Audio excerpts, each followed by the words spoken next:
Hello welcome to my mini vlog. आज चाहिँ म पोखरा जान लागेको। अहिले चाहिँ मुभलिनमा बसको वेट गर्दै अहिले चाहिँ भोइस ओभर गर्दैछु।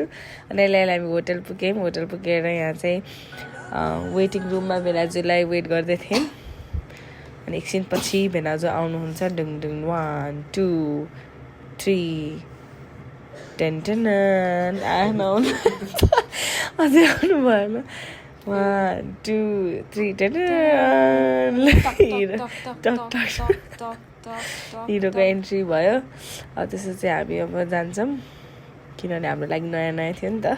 त्यसो हामी होटलमा गयौँ। यहाँ चाहिँ हाम्रो रुम यता हो भन्दै देखाउँदै भेनाजु चाहिँ गाइड भन्दै हिँड्नुभएको रहेछ। अब हामी चाहिँ बिस्तारै आफ्नो रुमतिर जाँदैछौँ। डुन डुन डुन डुन डुन डुन डुन डुन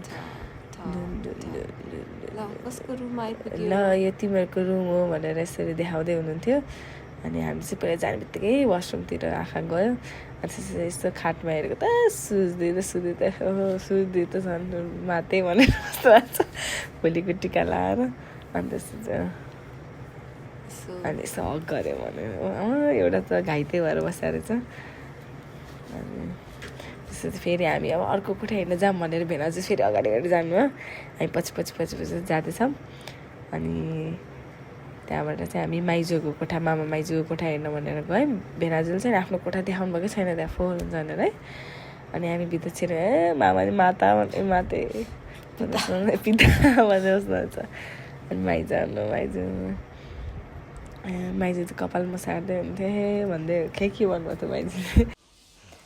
अब म रुम टुरको भ्लग चाहिँ अर्कोमा हाल्छु। See you in next vlog.